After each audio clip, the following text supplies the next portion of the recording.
Hallo, ich heiße Stavros Diamantakis und ich möchte Sie recht herzlich einladen zu einem analogen Foto- und Kinospaziergang. Heute möchte ich etwas erzählen über eine Agfa-Kamera. Agfa steht für Aktiengesellschaft für Anilin-Fabrikation und die Kamera ist die Agfa Optima, Baujahr 1959. Zu dieser Kamera gehört auch dieser Blitz. Das ist ein Agfa Lux Blitz, zusammengeklaubt, ist sehr klein.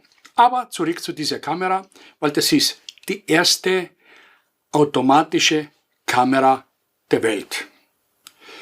Wenn man die Kamera genau anschaut, man glaubt, das ist eine Kamera für Linkshändler. Nein, das ist nicht für Linkshändler. Die Kamera hat zwei Auslöser. Das hier ist die magische Taste und das hier ist die Auslösertaste. Magische Taste deshalb, weil zuerst muss man mal herunterdrücken, schaut man durch und erscheint ein grüner Pfeil in der Suche, ist die Belichtung optimal, also da kann man auslösen. Eine Weltneuheit deshalb, weil zum ersten Mal ist gelungen, Miscelenenzellen eine Licht durch die Optik zur Messung zu bringen, das in Daten umzusetzen und dann auslösen. Dieses Problem war lange existent, weil der Amateur hat immer die größten Probleme gehabt, immer mit der richtigen Belichtung. Die Firma Agfa hat rechtzeitig angefangen mit solchen Scheiben. Durch Schieben und Kombinieren von den angezeigten Daten konnte man diese Daten dann auf die Kamera übertragen. Das war die Papierausführung. Dann gab es die Metallscheiben. Auch das gleiche Prinzip, nur ein bisschen widerstandsfähiger und ein bisschen kleiner. Das gleiche war auch hier, aber inzwischen mit DIN-Einstellung. Ein Stückchen weiter ist man dann gegangen mit diesem Belichtungsmesser.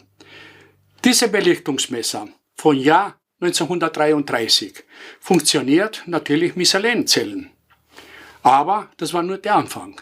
Ein Stückchen weiter sind wir mit der Luzimeter von 1900, vom Krieg 38, 39. Man konnte auch wieder die Selenzellen verwenden für diese Zeiger, damit man die Daten wieder auf die Kamera übertragen kann. Aber auch die Agfa-Leute sind nur bis zu eine halbautomatische Kamera. Der Krieg hat dann diese Arbeiten für eine vollautomatische Kamera unterbrochen. Während des Krieges oder nach dem Krieg haben die Siegermächte natürlich alle Patente, auch die von Agfa, freigestellt. Das heißt, jeder konnte die Patente sich nützen, ohne Rückfragen, ohne Einschränkungen. Und viele haben versucht natürlich, diese Forschungen in Richtung Selenzellen für sich zu verwenden. Auch unter dem Druck der Amerikaner, die viele Firmen aufgedrängt wurden, in diese Richtung zu forschen und Sachen zu entwickeln, damit die deutsche Wirtschaft einmal geschwächt wird. Niemand hat irgendetwas weitergebracht und auf einmal, nach dem Zweiten Weltkrieg, kommt die Agfa Optima mit einer vollautomatischen Kamera, die zu Nutzen gemacht hat einmal diese Selenzellen. Und ist eben die erste vollautomatische Kamera der Welt.